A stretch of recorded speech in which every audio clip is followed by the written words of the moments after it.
Muy bien, hermanos, vamos a comenzar con esto. Hace unos días, hermanos, estaba viendo unos videos por YouTube. Bueno, apenas me enseñaron mis hijos cómo se hace eso, porque como yo ya soy de los antiguitos, hermano, ya no, yo ya me quedé muy atrás. Pero bueno, nunca es tarde, hermanos. Ya cuando, y no quería que me enseñaran porque pues me da vergüenza. No, te enseño, papá, no me enseñes nada. Pero ya ahora sí enséñame, cuando menos para ver qué es lo que las noticias de otros lugares.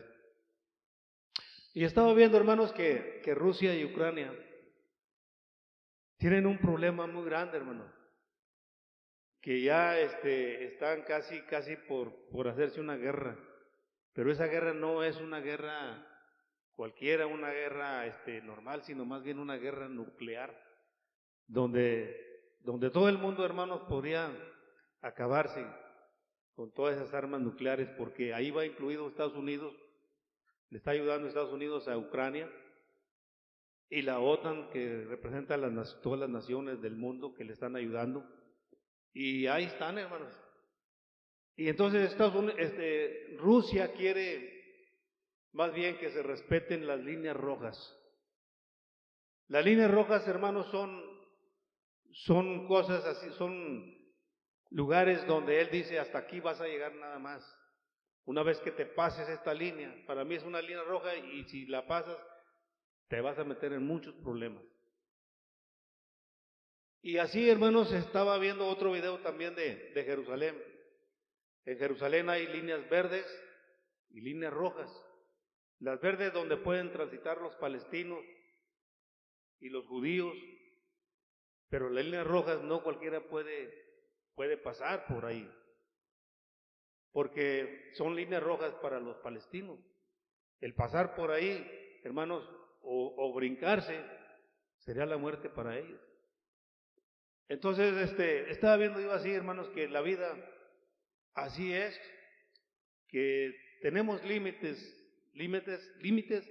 de parte de Dios, que también nos pone unos límites, que el pasar esos límites que son líneas rojas nos pueden perjudicar y en una inmensidad muy grande. Por ejemplo, ahí en el libro de Génesis, ahí podemos ver, hermanos, cuando habla la palabra de Dios en el capítulo 2, del 8 al 9, donde Dios dice que puso al hombre, o que hizo al hombre, y que hizo también ahí en el huerto del Edén, hizo dos árboles que representan el bien y el mal, uno, y el otro representa el árbol de la vida. El problema, hermanos, en el capítulo 15 y en el versículo 17, de ahí mismo, el problema consistía, hermanos, es que Dios le dijo, mira, he puesto el árbol de la vida, pero el árbol también de la ciencia del bien y del mal. Y te pongo una línea roja que no la vas a cruzar. Porque el día que cruces esa línea y comas de este fruto, ciertamente morirás. Aquí el asunto, hermanos, tal vez no lo hizo en ese momento, a lo mejor pasó un tiempo, a lo mejor no, a lo mejor sí. Pero el asunto aquí, hermanos, era de que Dios había puesto una línea roja, no había verde ahí.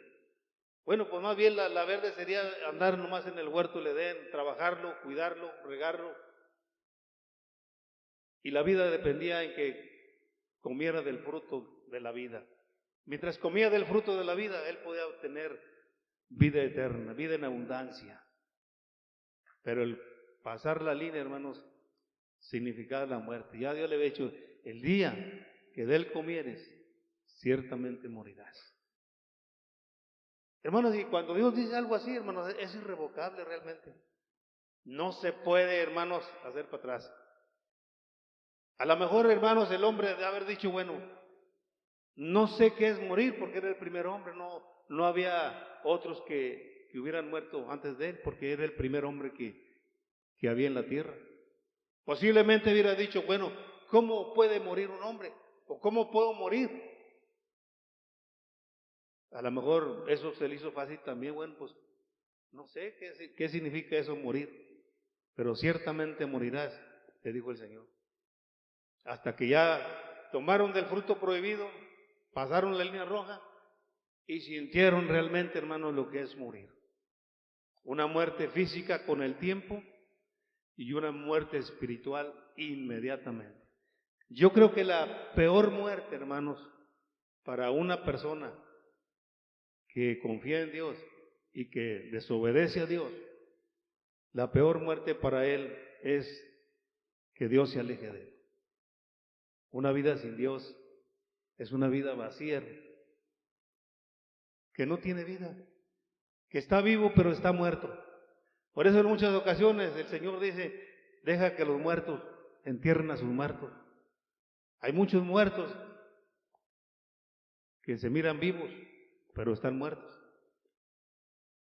En otra ocasión, hermanos, dice la palabra de Dios que en Éxodo 19:12, por primera vez Dios iba a hablar con el hombre.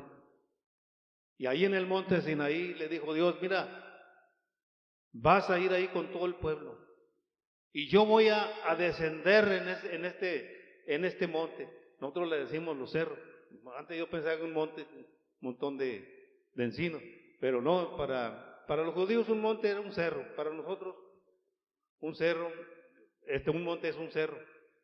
Y entonces, hermanos, dice que ahí iba a llegar Dios. La presencia de Dios, dice, para que te crean, para que crean que yo estoy con ustedes, le dice a Moisés. Nada más que va a haber ciertas restricciones. O sea, voy a ir y voy a descender al tercer día, pero quiero que se santifiquen, quiero que se laven sus vestidos, quiero que hasta cierto lugar nada más van a llegar. No van a pasar estos límites que voy a poner. Y ahí les puso unos límites para que no pasaran. Así que cuando llegó, hermanos, la presencia de Dios en una nube espesa y con fuego abrasador sobre el monte, hermanos, que quemó todo el monte, que humeaba, y un ruido de bocina, hermanos, como de muchos ríos, hermanos, como cuando el golpeo de las olas del mar. Algo fuerte, hermanos, que no se podían soportar. Pues como quiera los israelitas no podían, no oían todo eso, pero tenían mucho miedo. Y Dios les dijo, mira, ya te dije, Moisés, no van a pasar estos límites.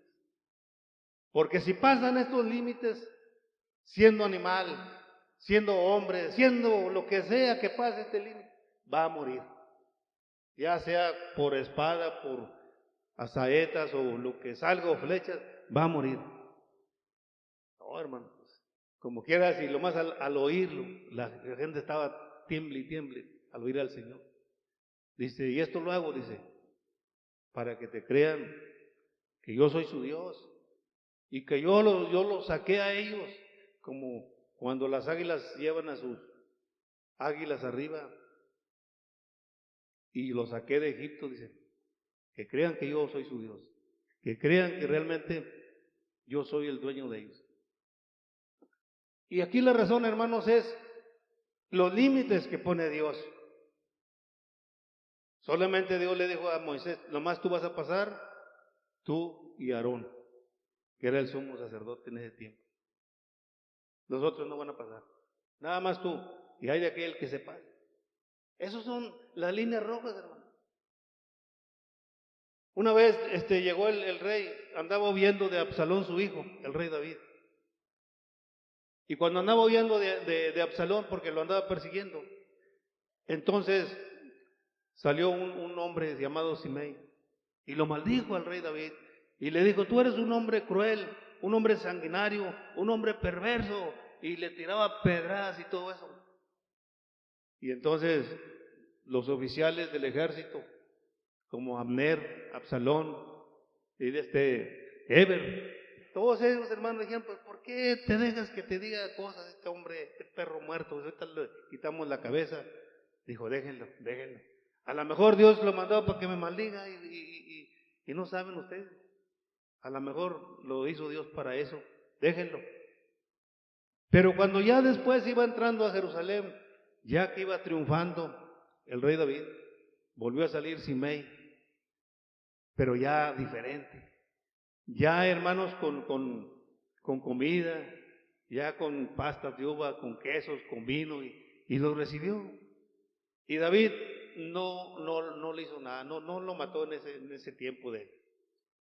Pero cuando el rey iba a morir, le dice a Salomón: hijo mío, yo perdoné a Simei, pero él me maldijo con una maldición muy fuerte, dice. Así que tú eres sabio, dice, después no lo vas a dejar irse a la tumba sin canas, no lo vas a dejar libre, sino tú vas a saber lo que vas a hacer con él. Pues Salomón dijo, ya después cuando fue el rey, habló con Simei: ven para acá, Simei, tú hiciste esto, hiciste lo otro, y maldijiste a mi padre cuando andaba huyendo. Digo, sí, Señor, pero también sé que después obraste bien. Entonces, ¿cuál es el problema? Bueno, el problema es que ahorita no te voy a matar, pero te voy a dar una oportunidad que aquí en Jerusalén, edifícate una casa y aquí comienza a vivir. Y no salgas de Jerusalén, porque había en Jerusalén alrededor, hermanos, le llamaban el torrente del Cedrón, que era un arroyo aquí alrededor. Y ese arroyo estaba como unos 20 metros de ancho por unos 6 de profundidad. Dice, no pases del torrente del Cedrón. Y aunque no había agua, de vez en cuando había agua cuando llovía mucho. Pero esa era la línea roja que le habían puesto a Simei. No lo vas a pasar, porque el día que pases el torrente del Cedrón, ciertamente morirás. Y hermanos, dice la palabra de Dios que de entonces dijo Simei: está bien, pues si Dios dijo eso, pues está muy bien, yo lo voy a obedecer.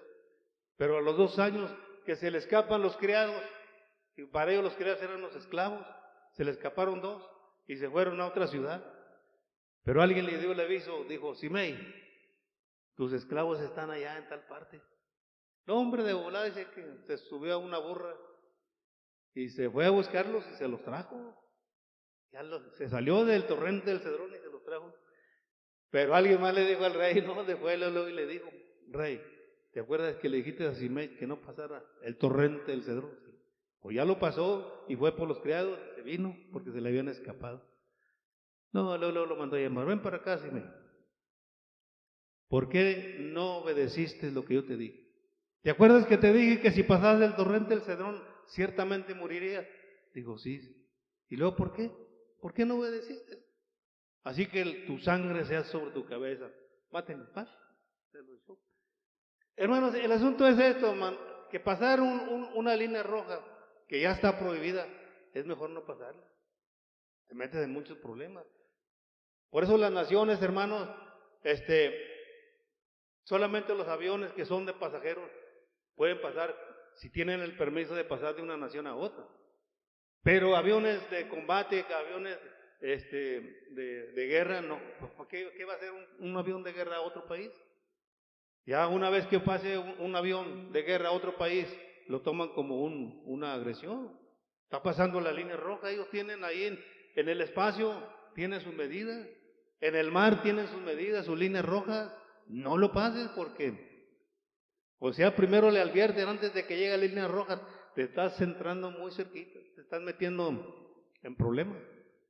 Aléjate y aléjate y aléjate, y ya si llega a la línea roja, te lo echan. Esas son las líneas rojas, hermanos, que no debe uno pasar. Dice la palabra de Dios que en Romanos 3:23, por cuanto todos pecaron, todos están destituidos de la gloria de Dios. En otras palabras, hermanos, toda la humanidad pasó la línea roja y nos metimos en un problemón tremendo. Entramos al reino de las tinieblas,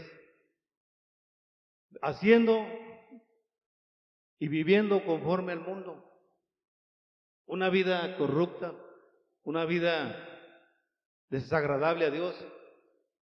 Por eso es que al pasar esa línea roja nos metemos al reino de las tinieblas y dice, el que tiene el poder, el imperio de la muerte, esto es a saber, el diablo es el que tiene el poder de la muerte.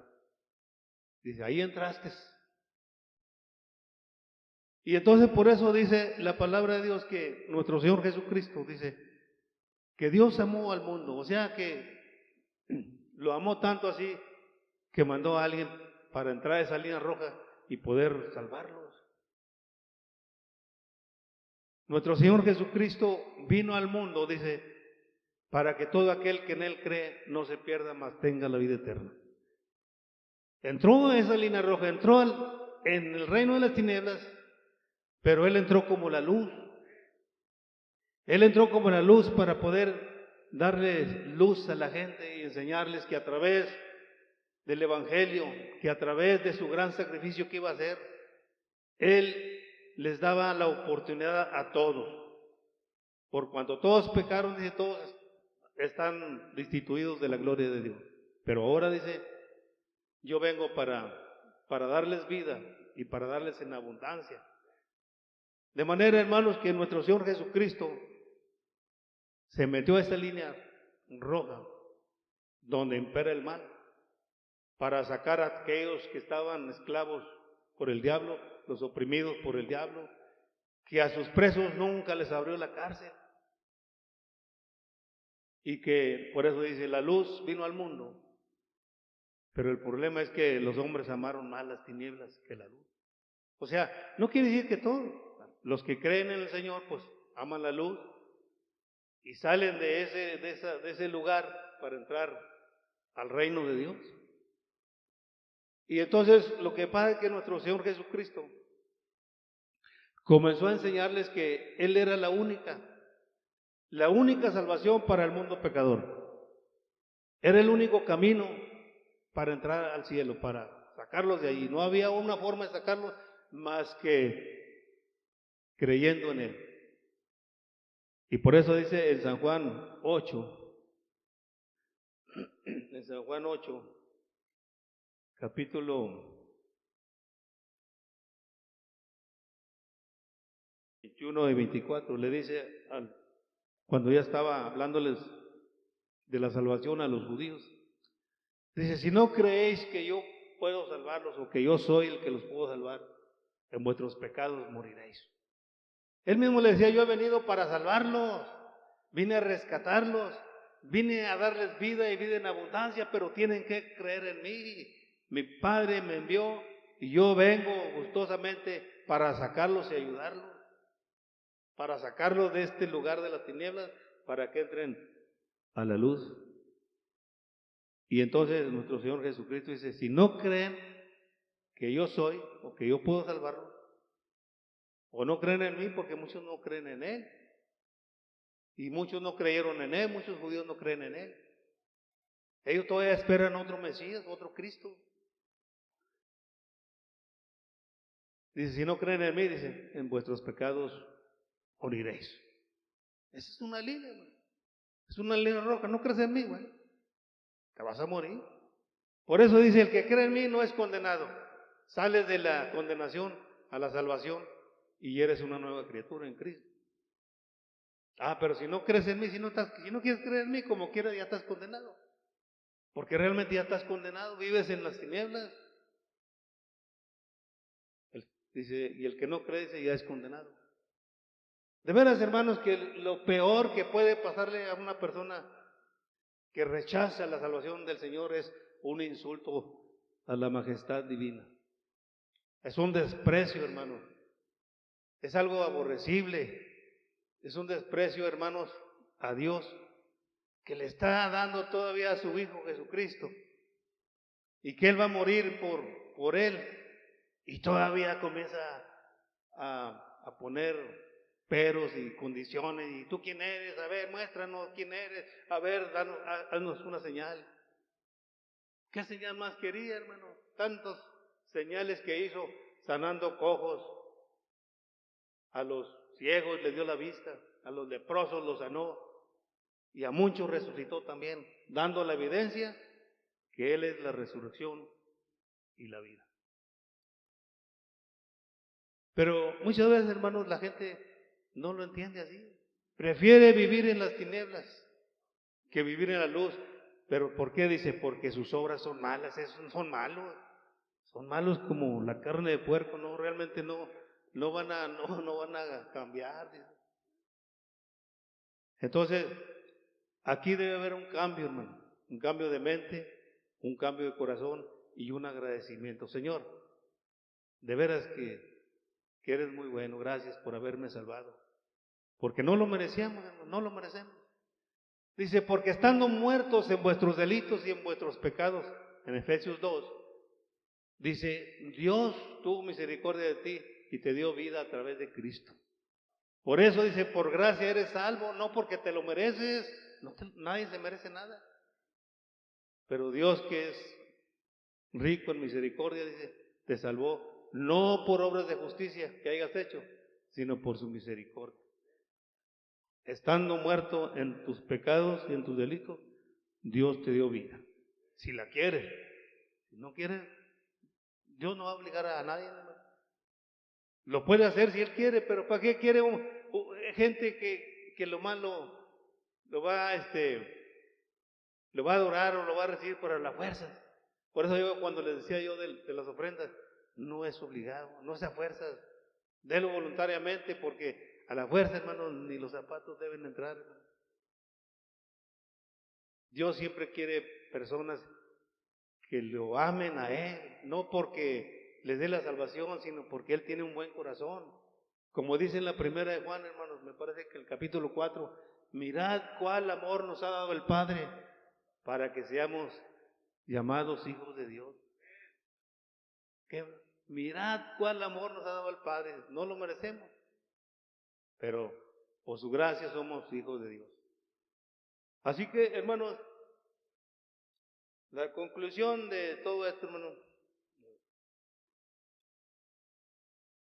si nosotros salimos de la línea roja, del lugar de las tinieblas, y entramos en luz, por medio de nuestro Señor Jesucristo,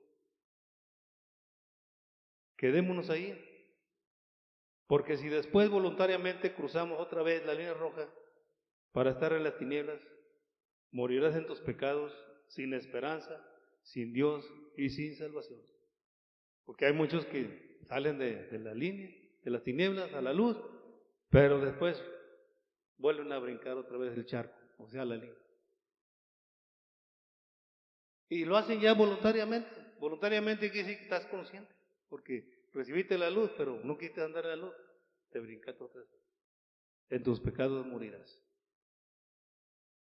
Y eso no podemos echarle la culpa a Dios. Y no podemos decirle, Señor, ¿por qué me mandaste aquí al infierno? A este lugar de sufrimiento. Yo no te mandé. Ahí quisiste ir tú. Porque cada quien elige su destino. Nosotros somos árbitros de nuestro destino y nosotros escogemos dónde vamos, dónde queremos pasar la eternidad. Dios nos ofrece la eternidad divina por medio de Jesucristo. ¿Queremos estar con Él? Pues busquemos a Dios. ¿No lo queremos hacer? Cámbiate al otro lado y sufrirás las consecuencias de tu pecado. Que Dios los bendiga, hermanos. Vamos a orar.